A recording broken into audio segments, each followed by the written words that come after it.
Bonjour et bienvenue au Cameroun. Alors là, je viens juste de passer la frontière et j'arrive à Boukoula, au Cameroun.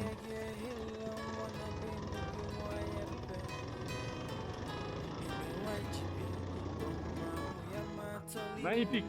Par contre, je plains Juan. Il a dû galérer avec le camping-car. Il a rien craqué. Bon, finalement, j'ai eu des nouvelles après. Et je pense que c'est à cet endroit-là qu'ils ont cassé beaucoup de choses sur le camping-car. Alors, il y a des belles bosses, hein, on les voit pas trop parce que la caméra, elle aplatit beaucoup. Mais j'ai appris au poste de police où je me suis arrêté juste après qu'ils ont dû passer la nuit ici pour réparer le sabot moteur. Là, on va peut-être faire un peu chaud. On va être mouillé jusque-là. Moi, je m'attendais à une promenade tranquille dans la canyon. Alors, bienvenue au canyon de Kola. Donc, c'est la première nuit que je passe sous la tente au Cameroun. D'où l'intérêt de connaître les cailloux. Par contre, il a beaucoup plu ces derniers jours, donc le niveau de l'eau a bien augmenté. Là-bas, il y a beaucoup d'eau. Oui, là, il commence à y avoir beaucoup là.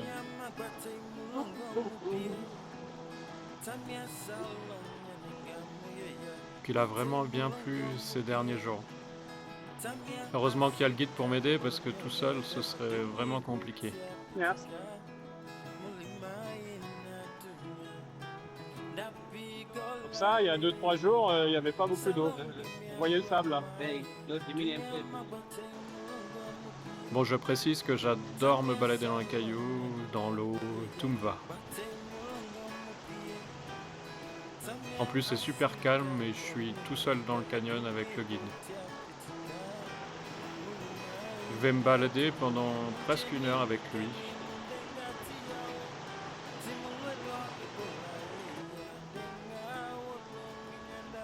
Puis à certains endroits, faut pas être claustro, il faut aimer passer dans des petits trous.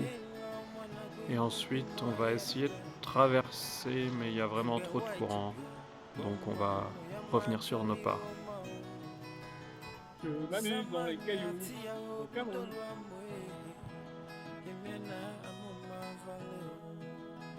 Ouais, là, ça va jusqu'à la plaine qu'on voit au début.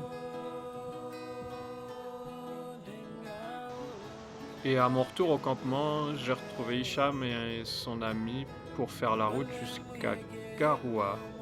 Hicham m'invitera dans un super resto italien, on va bien manger Allez, bonne route. avant de les laisser repartir.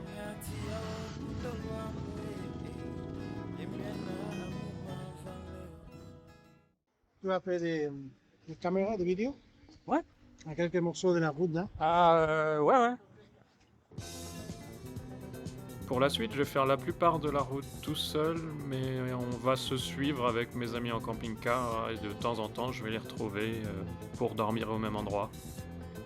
Et là, je suis super content de traverser une zone montagneuse avec plein de virages. Par contre, il commence à faire plus frais. Puis un petit rappel qu'il faut être attentif sur la route. Bon, la route est assez droite, je traverse des villages, il n'y a pas grand-chose. Par contre, grâce à Hicham, je vais rencontrer beaucoup de motards au Cameroun. Atelier réparation, petite chose de la moto. Bah sinon, si tu as un tuyau qui fait un diamètre juste un peu supérieur à la vis, ce sera pas plus simple que ça. Hein. Ici, la plaque elle est en U. La vis elle est fixée sur celle qui est là. Ce qui fait que ça écarte encore un peu plus. Quoi. Alors au début du voyage, j'ai pas mis d'écarteur pour mes sacoches, du coup j'en avais fabriqué, mais il y en a une qui a cassé qu'on a dû réparer. Et une fois le travail fini, on est parti pour une balade qui consistait à faire des acrobaties sur une ligne droite, avant de revenir au village.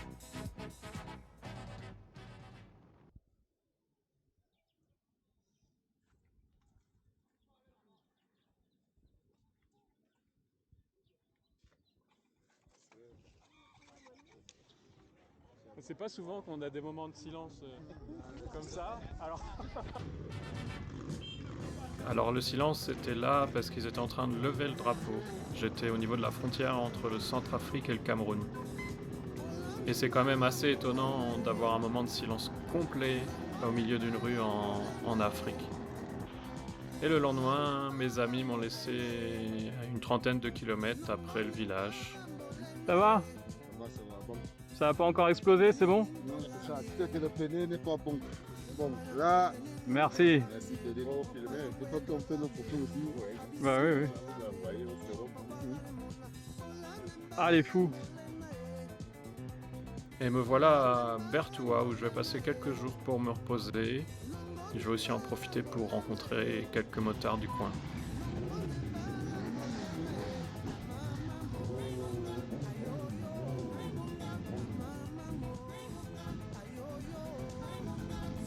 Puis c'est à Abomban que je vais rencontrer Abraham pour manger le midi avant de reprendre la route pour Yaoundé. C'est vraiment sympa de rencontrer du monde tout le long de la route. C'est vraiment ce que je retiens du Nigeria et du Cameroun. Ça fait du bien de rencontrer toute cette communauté de motards. Puis de temps en temps, on se fait avoir par la pluie. Bon, je comprenais pas pourquoi tout le monde était arrêté. Au milieu d'un orage. Bon, la pluie, ça va tranquille. C'était ça ou je devais attendre très longtemps sur un autre orage. Finalement, Là. tous les gens dans les voitures, les camions ont sorti les machettes pour déployer tous ensemble l'arbre. Bon, il y a juste un gars qui m'a demandé de l'argent quand il m'a vu avec ma belle moto. Me voilà à Yaoundé. J'arrive juste au coucher du soleil. Mon GPS me fait passer par une route qui est en travaux, donc pas évident, mais bon. Et je retrouve mes amis au monastère de Fébé.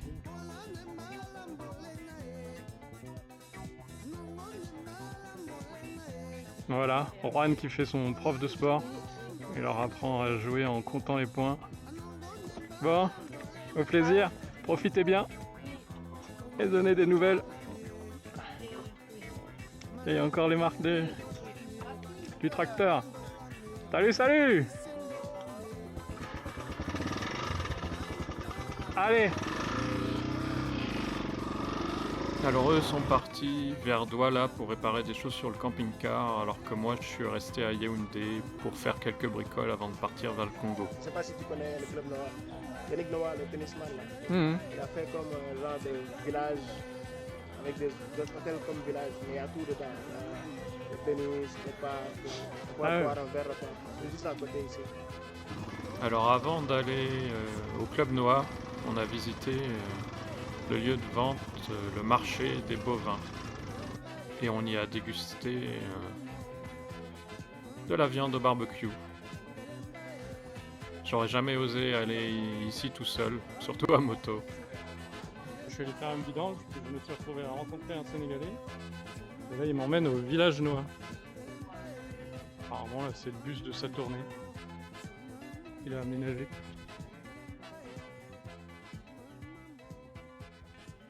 Et on est en plein centre-ville. En plein centre-ville. Ce qui est bien, c'est que tu portes les couleurs du pays dans lequel on est, quoi. Non. Là-bas, c'est la maison de Yannick Noah. Chambre au calme dans un monastère. Oh, c'est pas le grand standing non plus, mais bon. On est en pleine ville. Enfin, on n'est pas en pleine ville non plus. On est au calme, vraiment. Voilà, normalement aujourd'hui je devrais nettoyer ça pour pouvoir travailler un peu, publier ma vidéo. Bon, petit message un peu compliqué du matin.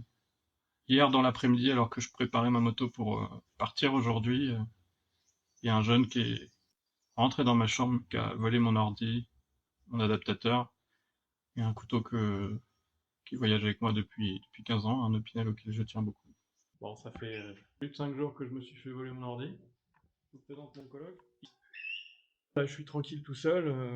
Je fais une petite vidéo pour vous dire où j'en suis. On a un nom, un prénom. Mais ici, en Afrique, un nom, un prénom, ça permet pas de retrouver quelqu'un. Ensuite, avec la police, bon, bah, j'avais un ami, mais en fait, c'est compliqué. Moi, c'est assez simple. Je cherche juste à continuer le voyage. Ça fait 3 jours que je cherche un nouvel ordi. Justement dans les lieux où on aurait pu le voir. J'ai finalement trouvé. Et franchement, c'était épuisant. Donc voilà. C'est vraiment un outil important pour moi pour le voyage parce que ça me permet ça me permet de monter les vidéos. Je voulais aussi vous prévenir que j'avais ouvert une petite cagnotte litchi. Et vous êtes libre d'y participer pour continuer à me soutenir dans ce voyage. Et puis personnellement, je suis déçu parce que c'est pas marrant de se faire voler un truc à soi. J'ai tous mes documents dessus, j'ai toutes mes photos, j'ai plein de choses et c'est pas rassurant de savoir que c'est quelque part. Et voilà, c'est Roger qui rentre.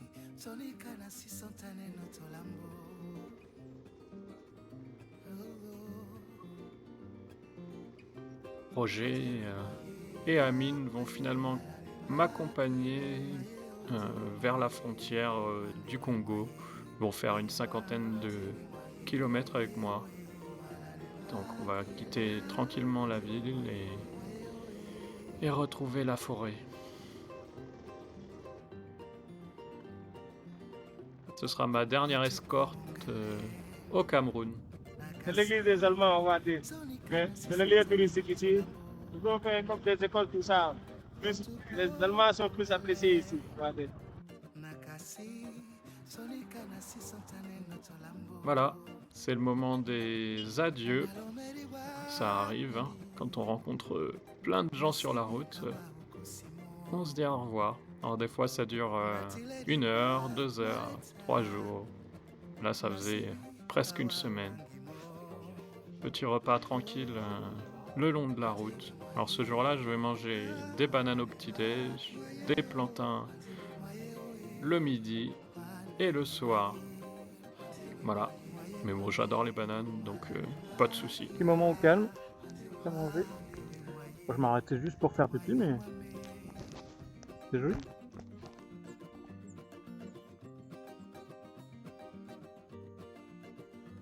Voilà, je suis reparti d'Yaoundé, ça va. Je vais jusqu'à la frontière, là, je vais faire beaucoup de route ces prochains jours. Enfin beaucoup. Je vais pas m'arrêter beaucoup en tout cas. Je passe attention à mon visa au Congo.